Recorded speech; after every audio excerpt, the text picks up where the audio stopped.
Hello survivors and welcome to another Walking Dead Road to Survival video. In this video I'm going to be discussing what I bought in the season store and what I think is worth purchasing. And I'm going to be answering the very important question, is Moira worth buying? Because this is probably going to be the only opportunity you have to actually get her in the game. So if we go to my season store, you can see I purchased Moira, Xander, and 5-star Carl. And I did these for different reasons. I picked up 5-star Carl because I always wanted him in the 5-star era. I thought he was a cool character. He will work well on 5-star arena, potentially on defense teams. He'll need to be buffed out heavily. His weapon will need to be upgraded. It is a terrible, terrible weapon. It looks nice, but it's horrendous. The rest of him is awesome. Neutralize and his rush is amazing, but the fact that he's tough is his biggest letdown. There's a lot of first turn teams which are AP% teams and are fast, and they will wreck tough characters generally speaking. But there's still potential there, so that's why I picked him up. When it comes to the returning ascendables, I would have picked up both of these characters, but Bruce Allen Cooper I already have. Both of these characters are great because they're both good support characters. Commands and neutralize, but Bruce Allen Cooper gives obviously percentage increases on defense and attack. On an attack team, he's great. You know, he's giving a nice buff to S-class characters. Command on Xander on a defense team, I've always found that he's pretty much the danger man because he can make an S-class character rush a turn early. And you're seeing a lot of damage dealers on defense teams at the moment where you're seeing Priya, and if she rushes a turn early, it's nuclear. Like, it's just gone. So you've got to be careful. You've got to control this guy. You've got to make sure he's not going to be rushing anybody. You've got to control the AP gains that you give people.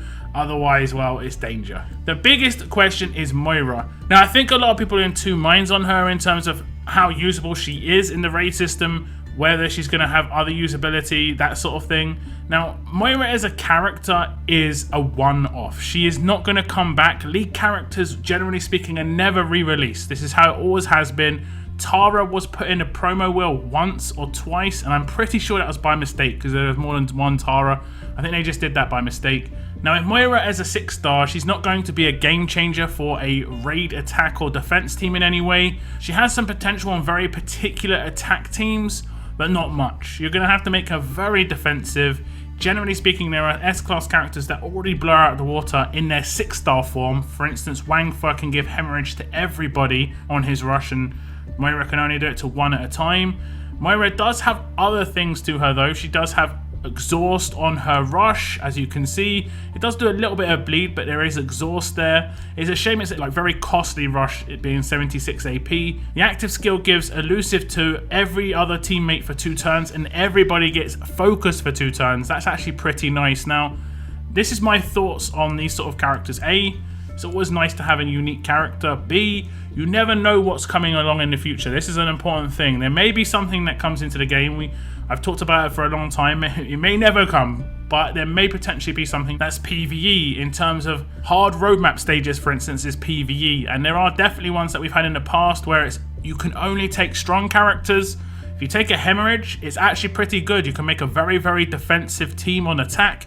You just attack each one of those characters and they will eventually die. As long as you've got a little bit of control here and there, as long as you've got some nice defense and a little bit of heals, your team can just sit back and live pretty much.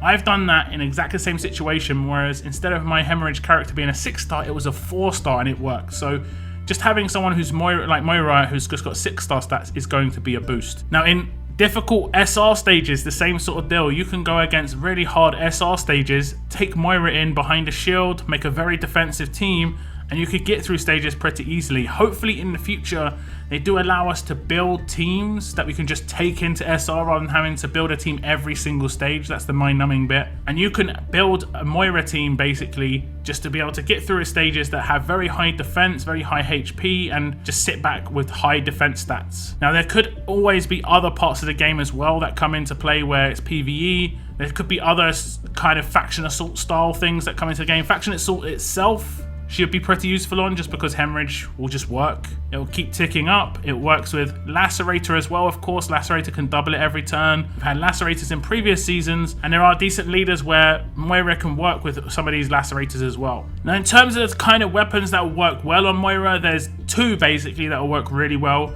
You're having crit on the weapon, a huge bonus to AP when attacking, and stun, whether it be this stun or the new upgraded stun with the HP boost.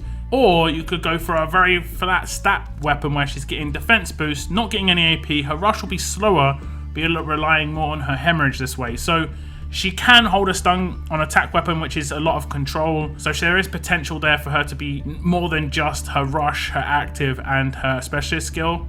And if you ever make a weapon like this 5-star, there is a nice 4 slot that you can do once it is there. Within destruction, you can see in the possible success results right down the bottom, it says increase all bleed damage by 150. This includes hemorrhage, this includes mods, and this includes rushes. And this is where Moira brings bleed to the game, so she can definitely get boosted with her weapons. And this is why it's always a decent idea to pick up characters, because you just don't know what's going to come out in the future that could help them. There could be other feature that comes into the game and it could be really good in some way. And that's pretty much why I picked her up. You know, I thought she's not likely to come back. I like to have as many options on my roster as possible. As a character, she has things that not many of my other characters do have. I don't have any real 6-star hemorrhage characters. I don't have a lot of active skills that give focus to everybody or elusive to pretty much the entire team.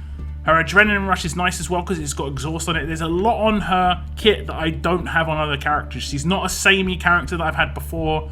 She isn't going to be a game changer in the raid system, like I said, but she's offering stuff to my roster and to my depth of my roster that I just don't have elsewhere. So there's potential in the future where she could become usable, be it in raids or most likely in other parts of the game. So in my opinion, if you've got enough tokens, you should definitely pick up Moira. I had more than enough tokens to pick up Moira, and I've got enough tokens to pick up the next season's characters already. If you're a bit short on tokens, do check out the next season's characters, and then you can make an informed decision based on that information. Are you more likely to want to pick up characters in the next season? Are you going to miss this character because, like I said, they're most likely never going to come back?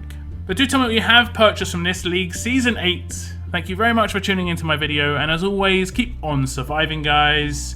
Keep on surviving.